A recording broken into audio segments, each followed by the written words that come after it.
This film tells the story of Nick Lowell, who was put in prison in Japan in 1954.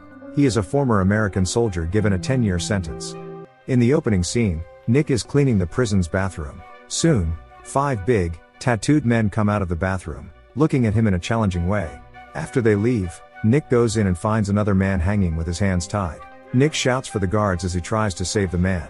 Another inmate comes and helps Nick get him down. Strangely, Nick gets no praise for saving the man from hanging.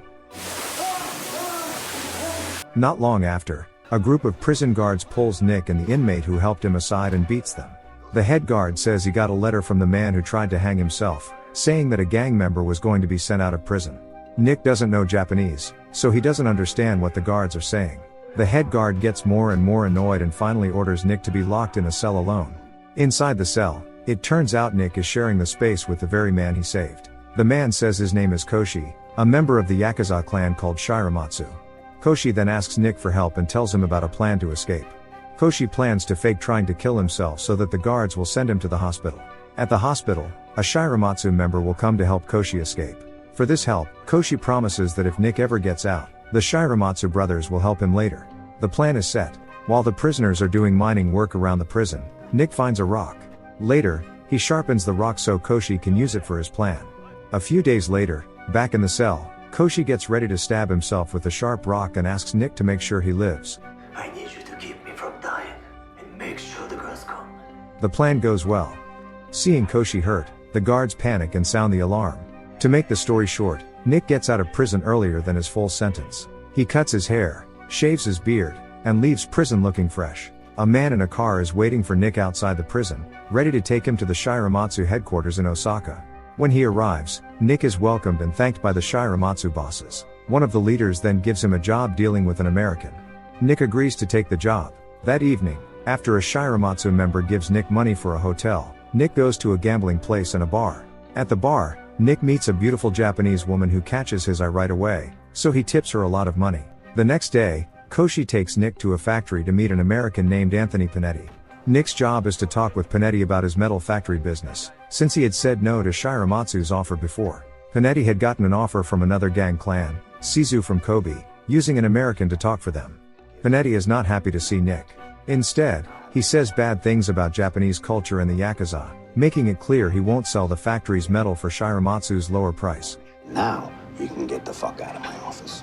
Nick sees that just talking won't make things go smoothly, so he grabs a typewriter and hits Panetti on the head,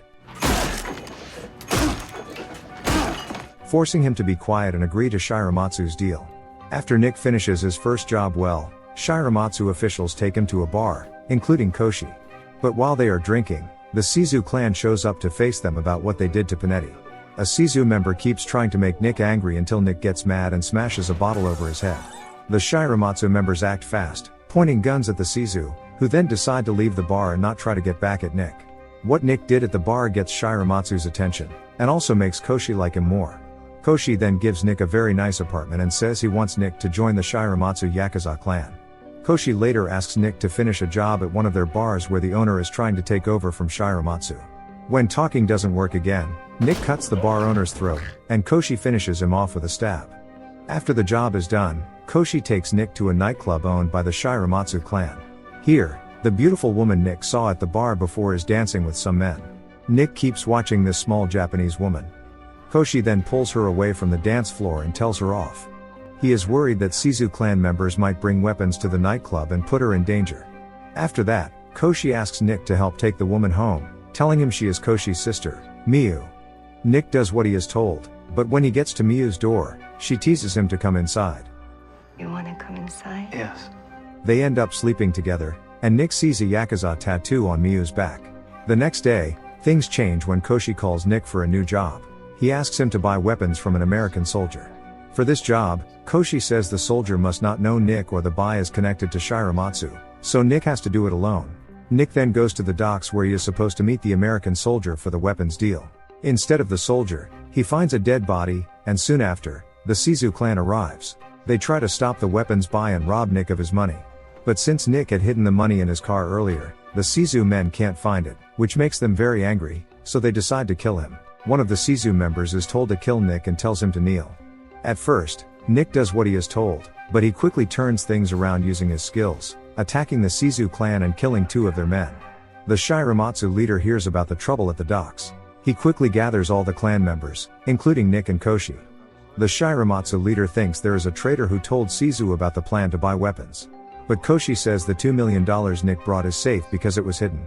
Also, the Shiromatsu leader blames Nick for making a mistake by killing 2 Shizu men, which could start a gang war. To stop this, the Shiromatsu leader orders Nick to cut off 2 of his fingers as an apology. Hearing this, Koshi begs the Shiromatsu leader to let him cut off his own fingers instead, feeling bad for getting Nick involved. The Shiromatsu leader agrees, and then he sends the cut-off fingers of both Nick and Koshi to the Shizu clan as an apology for the deaths of their 2 men. The scene then changes to a talk between Nick and the Shiromatsu leader in a car. Their talk shows that the Shiromatsu leader, who is also Koshi's stepfather, thinks there is a Shizu spy inside their clan. Then, the Shiromatsu leader takes Nick to a ceremony where he is formally welcomed and officially made a member of the Shiromatsu clan. Later that night, while they are celebrating Nick's joining, Nick steps out of the bar to talk with Koshi. Nick tells Koshi about his relationship with Miyu, which Koshi did not approve of at first. Koshi doesn't want his sister to marry into the yakuza, because he is afraid for her safety, but Nick says no matter what happens, he will protect Miyu. After learning that Nick and Miyu have been together, Koshi finally says yes to their relationship and even congratulates Nick, because it means they are now brothers. Now that he is officially in the Shiromatsu clan as a yakuza and his Koshi's okay, Nick decides to get a tattoo on his back like Miyu's. As Nick gets the tattoo, Miyu stays with him, telling him what the yakuza's special body art means. In the next few days, Nick fully gets into the yakuza way of life. One day, while riding a train with Miyu, Nick sees a Shizu member who had tried to kill him at the docks before. The scene then changes to the Shizu group arriving at the Shiromatsu clan headquarters. They plan to offer a business deal, but the Shiromatsu leader feels insulted because Shizu didn't bring their leader, sending someone they think is too young instead. Even though the leader shows he is unhappy, a Shiromatsu officer named Orochi talks him into accepting the business offer, which the Shiromatsu leader says no to right away. That night, while Orochi and Koshi are drinking, Orochi says he is upset that the Shiromatsu leader didn't listen to his advice. Koshi had warned him, but it seems Orochi is already very angry. This is especially clear when Orochi goes home, where the Shiromatsu leader seems annoyed and won't see him. Orochi leaves the bar to meet Miyu. It turns out Miyu and Orochi had a relationship before, and this time he tries to start it again, but she says no firmly. Orochi's anger reaches its highest point, and in a burst of rage, he slaps her while trying to bother her. The scene then changes to a meeting between the Shiromatsu and Shizu clans at a sumo match. This time, the Shizu chairman himself comes to the Shiromatsu leader with another offer. This is not a business offer, but a request for the Shiromatsu leader to retire and let his clan join with Shizu. The Shiromatsu leader says no to the offer, thinking it is an insult. He reminds the Shizu chairman that the Shiromatsu clan are wolves, not dogs kept inside a fence. Before leaving, he tells the Shizu chairman to be careful on his way back to Kobe. Meanwhile, an American man suddenly says hello to Nick on his way home. The man is Polly Bowers, an American soldier and Nick's old partner who is on break. Bowers seems surprised but happy to see Nick, so Nick feels he should go with him. But while they are talking, Bowers threatens to report Nick, saying that Nick faked his own death to avoid military court. Nick thinks fast and invites him to his home. At home, Nick gives Bowers a drink but then stabs him in the neck with a small knife, killing him. Nick then goes to Miyu's house. When Miyu opens the door, Nick is shocked to see the bruise on her face. Angrily, he asks Miyu to tell him who hurt her. She won't say, but she tells him she is pregnant with Nick's baby. Surprisingly, she asks him to leave. Nick then leaves Miyu's house and goes to Koshi's home to tell him about Miyu's pregnancy. Nick tells Koshi that if Koshi wants, he will leave the Shiromatsu clan. Koshi isn't angry but instead invites Nick into the house. He then shows Nick 2 swords called daisho, saying that the daisho belonged to Koshi's father, one for taking lives, the other for ending your own. Koshi then says he has taken care of Miyu since she was little, and from now on, he gives that job to Nick. Nick takes one of the daisho swords and asks for help burying Bowers' body. On the other hand, at the Shizu headquarters, Orochi can be seen talking to the clan leader. It is shown that Orochi has betrayed the Shiromatsu and is planning to destroy the clan. The next day, the Shiromatsu leader, with Koshi and Nick, goes to a tailor shop. When the leader doesn't come out of the changing room, Nick goes in and finds a tailor shop worker choking the leader. Nick tries to save him, but Koshi, who comes in and sees what is happening, shoots the worker dead. They run to the car, but before they can get away, members of the Shizu clan attack them. Nick and Koshi fight back while trying to protect the leader. During the fight, a Shizu clan member shoots and kills Koshi. Nick and the leader get away and go back to their base, where they gather all the clan members left. The leader says there were Shizu clan members in the car that took them to the tailor shop, meaning there is a traitor inside the Shiromatsu clan. They decide to get revenge and say they are at war with the Shizu clan. Meanwhile, when Nick tells Miyu about Koshi's death, she becomes very upset. Nick and the other Shiromatsu members start taking out Shizu clan members one by one. After Nick successfully scares a high-level Shizu leader, it looks like the Shiromatsu are about to win the war. But the Shizu leader sends a young boy to the Shiromatsu headquarters with a message to stop the war. He asks the Shiromatsu clan to fight in a neutral place without weapons.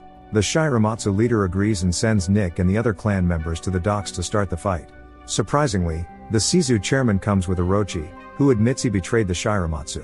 The Shiromatsu leader, who had thought of Orochi like his own son, forgives him and walks up, asking him to come back to Shiromatsu before it's too late. As they hug, Orochi stabs the Shiromatsu leader to death. The Shiromatsu members, surrounded by weapons, can't do anything and can only watch. Orochi then says that the Shiromatsu clan is done and offers Nick his life if Nick leaves Miyu. Nick says no to Orochi's offer and gets ready to fight, but a sniper shoots him in the leg. Meanwhile, the police attack and set fire to the Shiromatsu headquarters. That night, Nick sneaks into Miyu's home, guarded by the Shizu clan, planning to take her away. He then goes to the Shizu headquarters with the Daisho sword Koshi gave him, boldly asking the Shizu clan for permission to kill Orochi.